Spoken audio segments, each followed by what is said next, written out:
twebwe tumaze imyaka irenga 3 dusaba gukurikira bije mu namashinga amateka nagenda kubwire ko twasabye urusha kuva kera mu namashinga amateka baranse nayo mpamvu ivyo bintu bishoboka mu namashinga amateka ntiwinjira none yo ni mashinga amateka idafise abanyagihugu abenegihugu batagira accessibility kuri yo ni namashinga amateka iserukirande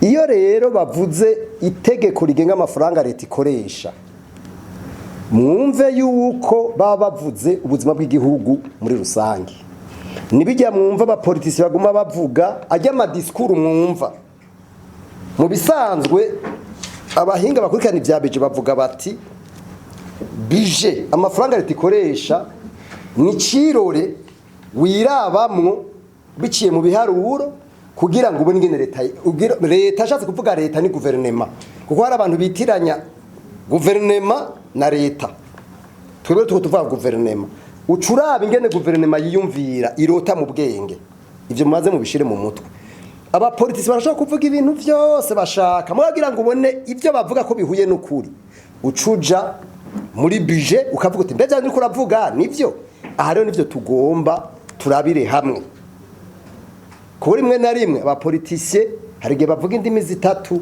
mbere washaka bakavuga na 10 bo biranakunda ko umuntu afise ururimi rumwe ashobora kugira indimi zitatu mu kanwa kamwe ivyo rero ni ibintu atari vyiza na gatoyi kuko ivyo binyuranye na kimwe twita l'éthique politique l'éthique politique isaba kugira ico bita alignement entre la pensée la parole et l'action c'est ça l'éthique politique rero nagomba imbere yuko nja mu bintu birebire mbaze vuga ama principe kuko budget iropoza sur des principes kandi izo principe ni universelle si principe ziraba barundi gusa ugiye muri Amerika usanga arizo ugiye muri Europe usanga arizo ugiye muri Asia usanga arizo c'est sur les mêmes principes principe ya mbere ni principe yitwa la annualité budgétaire iyi principe bita la annualité budgétaire ni principe ivuga yuko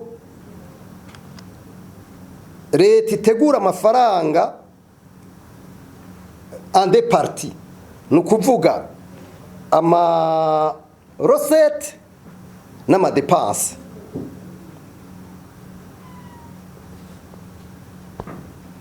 donc ama recette n'ama dépenses ivyo rero kandi bitegerezwa kuba bingana nico gituma haba ico bita équilibre budgétaire niyo atabonetse baca baza kurondera refinancement de déficit iyo ni principe ya mbere principe ya kabiri niyo bita spécialité budgétaire spécialité budgétaire bivuga yuko amafaranga inama nshinga amateka yatoye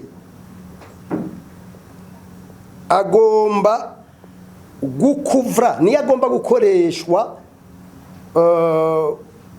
donc muri iyo periode biraba niyo bagomba gukoresha donc periode annuelle nta uja munsi donc ateza gukuvra amano z'anyama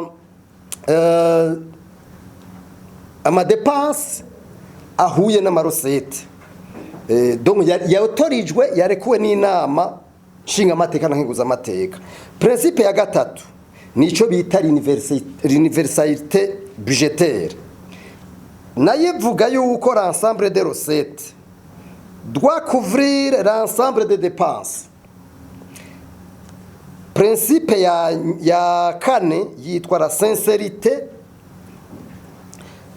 des comptes de l'État iyi nayo yerekana ko ibintu byose byavuzwe mwajya amadokuma nariko ndababwira ateretswe guhura n'ukuri iyo bidahuye n'ukuri rero nta sincérité budgétaire ibirimo hanyuma ya nyuma ya gatanu ni principe bita l'unité budgétaire iyi nayo ivuga yuko amafaranga inama nshinga amateka yatoye ateza kuba dans un seul document ari rya bita loi budgétaire aya ma principe rero en principe nta leta nimwe itagomba kuyakorerako hariho ikindi nagomba mvuge nko mu ma principe nyene hariho ikigo ku isi citwa IBP ni International Budget Partnership. Iyo institute ni kigo cevariwa ibihugu ingene bitegekanye amafaranga bakurikije ico bita transparence budgetaire. Ico kigo jewe ngira mvuga ibintu gifatira ku bintu vyinshi mbwa reka mvuga ibintu bitatu vyonyene ku Burundi muri budget 2025 ingene vyagenze ku kintu kijanye ndabona uya ikintu mu kwisi yose kandi Burundi bwaravyemeye butora ico bita budget citoyen. Budget citoyen ni ukuvuga n'amafaranga azasonera umunyagihugu umwenegihugu kandi kigashimikira kw'ico kintu twita les préoccupations z'umunyagihugu. Rero iyo transparence budgetaire donc inuze ya mbere nico twita la transparence budgetaire. Transparence budgetaire ni ukuvuga wewe uri mu journaliste jewe nk'umusitwaye ngomba kuronka uburenganzira bwo kumenya ukungene amafaranga irategura ahuye n'ivyavuzwe. Iyi rero muri raporo yakozwe muri l'année 2025 vyerekana yuko Burundi kwico kintu cha transparence budgetaire bufise 8% w'ipursa. Ibi bintu rero ubibonera hehe ndabaha akaroro gasanzwe urabona aya madocument ko turakoresha kugira ngo tuyaronke twayazanye nk'abayivyi leta barayinyagije bakagira ivyabo ntushobora kuyashikira na gatoya pourtant handitswe yuko imbere abasitongo twitwa ko duserukira donc turi des citoyens twishize hamwe tugira uburenganzira bwo gushikira ayo madocument kuva kuri lettre de cadrage budgetaire. Muravyumva ivyo rero nagenda babwire kugiye muri ministère des finances ugiye muri parlement ugiye hano rose ntamwe yemera kwiguha mugabo kubera hari abantu bazi ivyo dukora barabiduha d'une manière contournée mugabo siko vyagomba kugenda. Uburundi rero bufise amanota 8 kwijana mu vyerekeye ibi vya transparence budgetaire. Abarundi bakunda gukorera mu gipfungu abantu bari muri leta ntibashaka ko dushikira ivyo bintu ngo tubikore. Hanyuma hari yindi principe bakoreyeko nico bita participation du public. Ni ukuvuga ingene abanyagihugu bashikirize ivyumviro vyabo mu bijanye no gushiraho itegeko rigenga amafaranga leta ikoresha. Ibi rero navyo amanota bifise n'ubugesera bifise ubusa ni ukuvuga yuko nta munyagihugu numwe donc babaza bavugisha. Ibi rero ni danger honorable karibu hariya hige ni danger mu bintu bituma igihugu gishobora kuma gihenebera mu bintu byacagomba kuba cyo kirakora. Igihe rero umusitwaye atumvirizwa adahabwa ikibanza bica bigora. Ndaba kandi karo gasanzwe twebwe tumaze imyaka irenga 3 dusaba gukurikira bije mu namashinga amateka. Nagenda kubwire ko twasabye urusha kuva kera mu namashinga amateka baranse. Niyo mpamvu ivyo bintu bishoboka. Mu namashinga amateka ni winjira none ni mashinga amateka idafise abanyagihugu abenegihugu batagira accessibility kuri yo ni namashinga amateka iserukirande. Ibi rero ndababwica ukuri n'ibintu bibi cyane ku bintu byijanye na la gouvernance budgétaire. Hanyuma ico mbona caduze gatoya ni la disponibilité des documents. Amadokima maze kuba vote kuri budget. Iyo amadokima maze gutogwa biragaragara yuko bayaduza gatoya akaja kuri amanota acaduga gato ari kuri 41%. Mugabo naho numva ko ari en dessous de la moyenne. ibi rero byose n'ibibazo twese tugomba gutorera umuti hamwe tukumva yuko hari ibintu bigomba gukorwa. Ndabibutsa ikindi nkiri mu principe nuko ibwirizwa shingiro mu ngingo yaje mu 39 ivuga yuko itunga ry'igihugu ari ntakomwakomwa. Umusitwaye wese, umwene gihugu wese afise itegeko, suburenganzira afise itegeko, murabe mujya ntuzenye mujya ngingo. Umwene gihugu wese afise itegeko ryo gukurikirana ubutuzi bw'igihugu. Uramusa bwononye, wewe uri umusitwaye ntagira icyo uvuga. Uhanwa nk'ugize kimwe bita la non assistance d'une personne en danger. Murumva rero ko iyo ni bwizwa shingiro ryaraduhaye uburenganzira budasanzwe kugira dushobore gushika kure. Hanyuma ikindi mu bwizwa shingiro nyene mbere yuko nja mu bwizwa shingiro ndagira ndababwira ko budget y'igihugu irakomeye cyane. Igituma ikomeye ifise amadokima ahambaye kuva mu bwizwa shingiro ukaja ku kintu bita loi organique de finances publiques, ukaja ku itegeko bita la gouvernance budgétaire, bica bijana na kimwe nari nababwiye kare cuko abasitwaye bose n'abandi bategerezwa kugira donc hataza gutogwa un budget citoyen. Ubu uya budget to atari citoyen niba ari budget irrespecta les normes. Hanyuma hakaba rero na loi budgétaire. Urumva rero iryo tege budget ni ikintu gihambaye. Ndabari ikintu kicerekana ko ihambaye iyo budget. Nuko mu ibwirizwa shingiro mu ngingo y'181 ivuga yuko leta y'u Burundi kuvuga gouvernement itegezwa gucirungika le projet de budget de l'ouverture de la session du mois d'avril mu kwezi kwa kane batiza kuba bayirungitse. Mugabo nta gihe na kimwe barigera bayirungika bayirunga hasigaje quelques semaines iminsi yose. Et pourtant la constitution ivuga ko atakuyirungika mu n'amashinga amateka 3 mois. Ivyo rero jewe ndabasabe mutubariza abashinga amateka ko atakintu na kimwe barigera babivuga ko, kandi la constitution est systématiquement violée par le gouvernement mu kurungika itegeko yacerwe kandi ngene ko babivugako.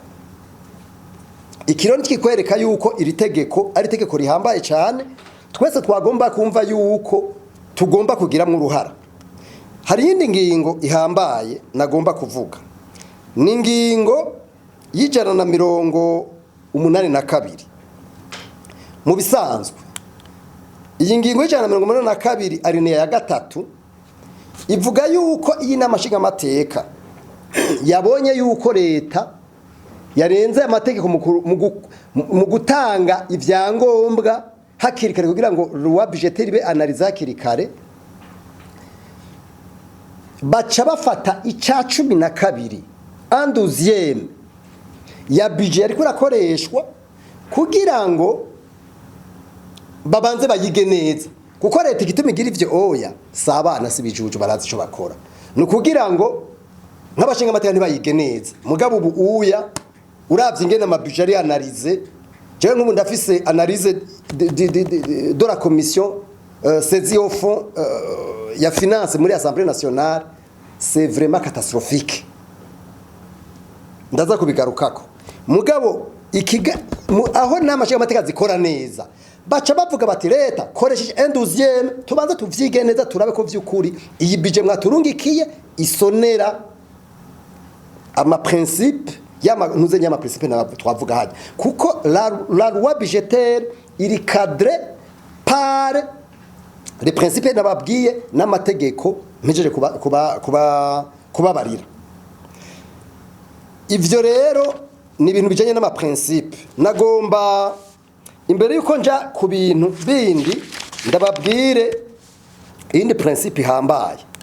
Imbere yuko inama nshinga amateka itora itegeko ry'amafaranga izokoresha mu mwaka ukurikira, ibanza kugira audit à travers la loi de règlement et compte rendu budgétaire, ikaraba yuko itegeko yatoye antérieurement mu mwaka waheze vy'ukuri amafaranga yakoze neza harimo n'ivyo bavuze babikoze ariko naganda nico kintu ndababwiye citwa loi de règlement et compte rendu budgétaire mugabo naganda babwire yuko d'abord ama loi de règlement et compte rendu budgétaire y'imyaka nk'itanu leta ntiyigeze yatanga kandi n'amashabateka nta kumigeze bivugako icyo mubanze mu vyumva iryo deja ni kosa grave mugabo leta nta kimwe bivugako murumva rero ko ico kintu naco nari kintu gihambaye ikigira kabiri ku ibinyene vya loi de règlement et compte rendu budgétaire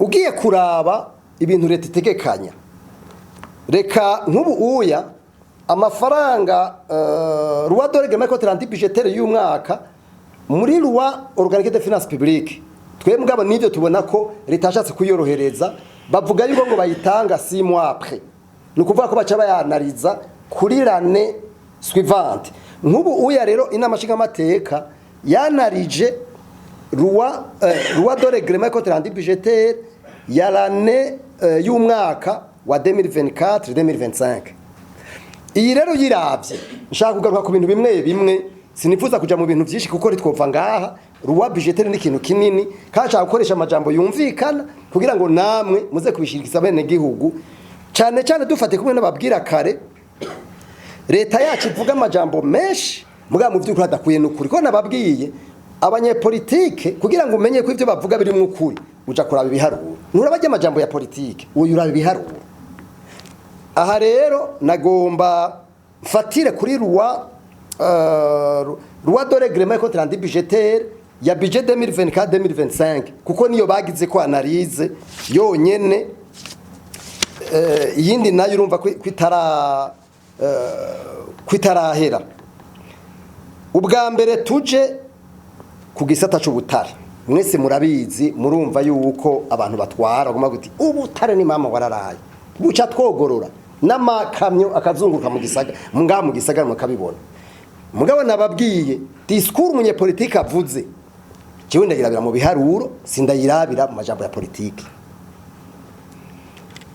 muri uyu mwaka wa 2000 niho bari bagerageje kwihangana barategekanya amafaranga menshi bari bategekanije kuri rubrique budgétaire septante 14 iyo rubrique budgétaire yitwa ressources minières bari bategekanije 26 miliyari ko ari yazokwinjira avuye mu butare muganira ndababwire yuko ivyo bitarankesma amafaranga yinjiye y'ukuri kuko burya budget ni prévision hinjiye 5 miliyari 655 millions murumva ni kuvuga 21%.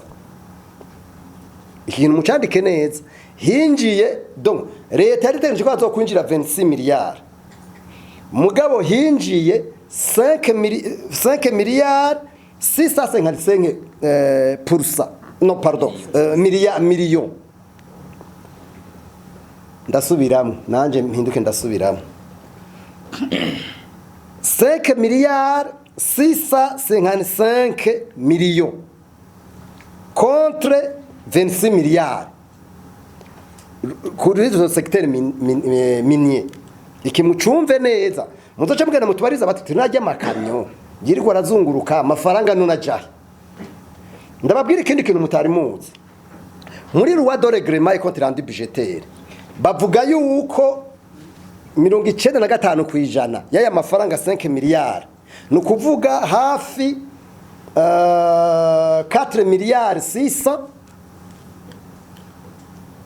mwumvise ko hinjiye 21% y'ivyo bari baprevoye ku butare muganaganda babwira yuko mwaya a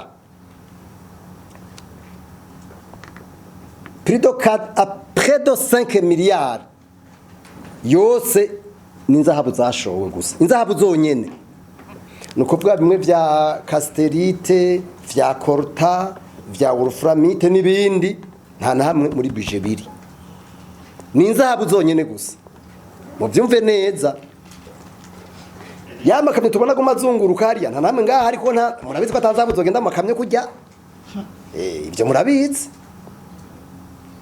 turakenera ko muri leta badusigurira amafaranga yazijya kamyiyari iki ni cyambere kijanye n'inzahabu n'ubutare muri rusange. Rubrike ya kabiri ni rubrike irabana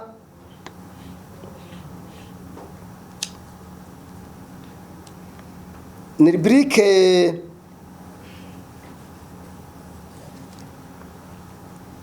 irabana na exoneration. Murabizi mwese mu kino gihugu hari kibazo gikomeye cyane cy'ama exoneration. No kuvuga bwa burusho buhabwa abantu.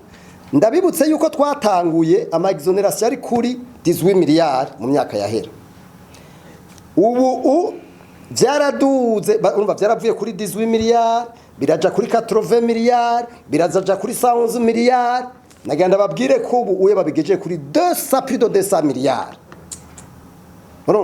Murumva inzo ncuro ayo mafaranga rero twe tubona ko ari abantu baza kwirira kuko nta nubikontorora. Ibi bintu rero ni ibintu by'ukuri biza gutungisha kw'abantu mu gihe abanyagihugu muri rusangi batariko baratera imbere. Ibi bintu by'ama exoneration hari kindi nagomba shikirize kijanye n'ibijanye n'ama exportation. Exportation ni ukuvuga bijya bintu bishogwa hanze. Hari hategekanijwe amamiliyoni 939 mugana genda babwire yuko hinjiye 39 kwijana. Birumvikana ko ibintu by'ama exportation naho bivugwa biboneka neza ko mu by'ukuri bitagira ikibanza na gatoya. Aha ndacari muri loi de règlement et compte rendu budgétaire. Kubera nashaka kubicisha ibintu byinshi reka nje ku kintu bita financement extérieur. Hashushu urabona ko ngaho bariko baragira mwebwe sinzi ico muri ko murakora ngaho. Urumva ikindi rero nagomba nje ko ni ikintu kijanye n'amadon ibironda biteba ko gose. Mu bisanzwe budget général de l'État igizwe n'ibipande bitatu. Donc igice ca mbere na marosete intérieure. Igice ca kabiri ni financement avec don ou hors don. No kuvuga ajya amafaranga abafashanya n'igihugu baduha hamwe n'abajya amafinancement atangwa na berbe nayo leta iza gusaba mu mabanki amadeni. Hari ikintu giteye ubwoba rero ngaha aya muri mu mafaranga leta yari yarategekanije ko abavyifasha bazoyiha ibyo bita les dons sur les projets n'amadon budgétaire. Ayo mafaranga yari amafaranga menshi cyane yari hafi 1500 miliyari. Don budgétaire yari 362 miliyari. Murumva don budgétaire 362 miliyari. Ariko nagenda gure ko tani faranga nari mwijinjiye. Nta faranga nimwe ryatanzwe. Mwe bari batekanije handitse ko taux de réalisation 0%. Kubijanye na dossier projet. Dossier projet no kuvuga ama projet abantu bari baje bafashanya n'igihugu. Amafaranga yinjiye hari prévu 1094 miliyari. Urumva 1094 miliyari. Urumva amafaranga ni menshi cyane. Amafaranga yinjiye ni 29% ku mafaranga yategekanijwe. Iki ni kibazo gikomeye. Nta gihugu na kimwe ndababwiza ukuri. Nta gihugu na kimwe gishobora gutera imbere gitezwe imbere n'ibintu bibiri, icyo bita la production intérieure hamwe na financement extérieur. Ibyo bintu bibiri birakorana. Muzogende mubaze na Europe igihe cy'intambara, inyuma y'intambara ya kabiri y'isi yose, irafari le plan Marshall. Le plan Marshall kugira ngo ishobore kuba realize, barinze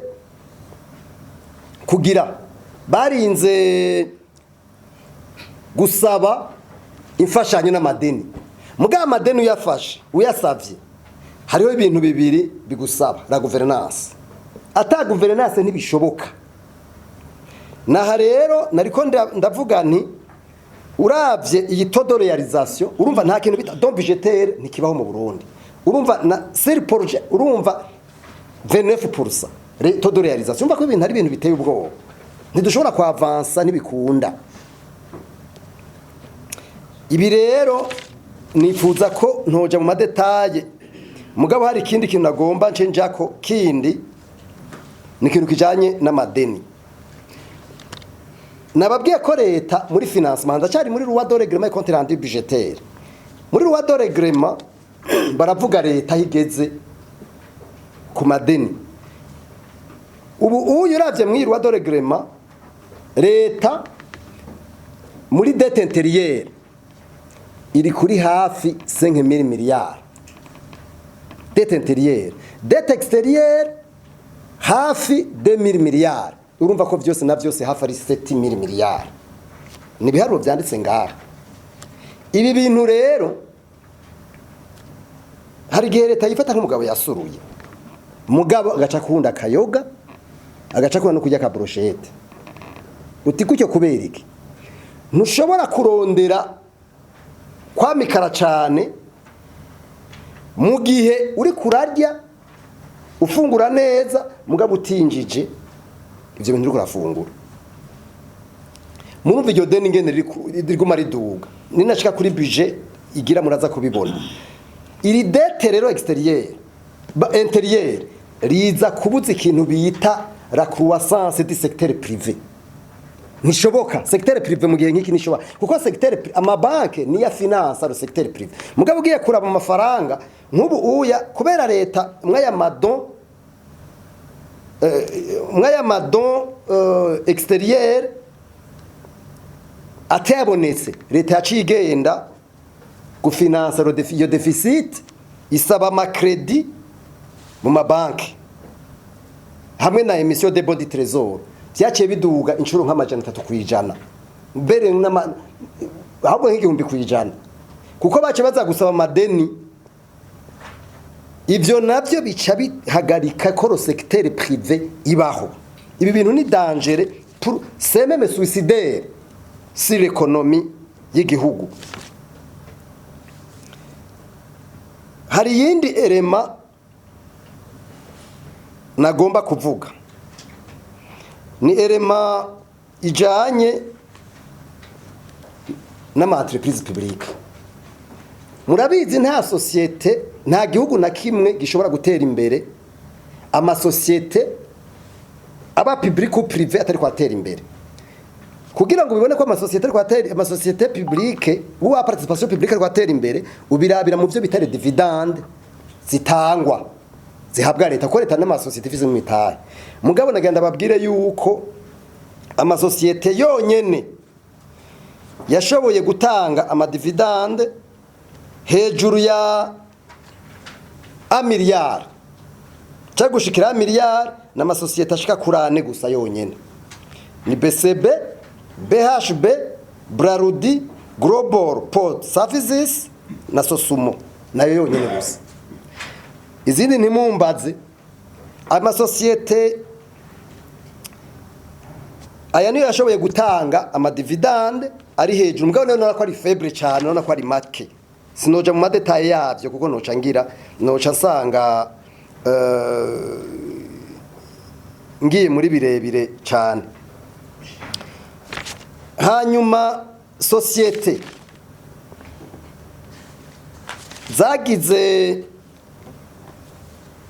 zagiye muri muco no kwita negatif.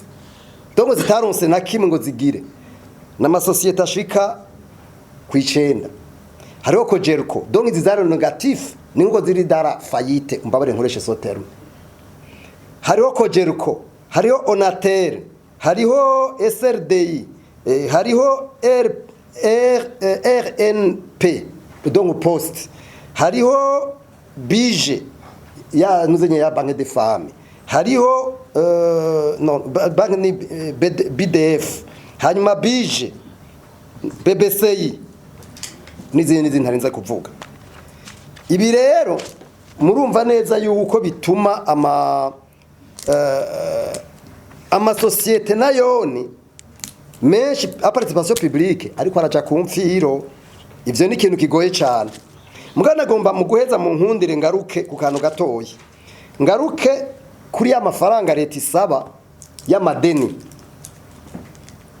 kubera ya financement extérieur leta iba yayibuze kandi itegerezwa kurondera amafaranga ku nguvu nk'ubu mwiyi roi de règlement et compte rendu budgétaire biboneka neza yuko leta yaciye igenda muri mu mabanke commerciale yongera igenda no muri BRB ica isaba hari prevu muri BRB kwizosabayo do muri prevision kwizosaba ama miliyaridi amajana 569 mugabo kubera y'amafaranga atabonetse yaciye igenda gusaba yaciye isaba ama miliyaridi 1017 murumva ivyo bintu ama miliyaridi 1017 nukuvuga yagize pourcentage y'ijana na 78 kwijana ça c'est 78% yaciye gusaba y'amadeni ibi bintu d'office bica bicreate l'inflation d'office nico gituma mubona ibintu ngo biduga agasakisaki leta ifyatura amaheri karema amafaranga atari soutenu par la production ibi bintu no kubiyankira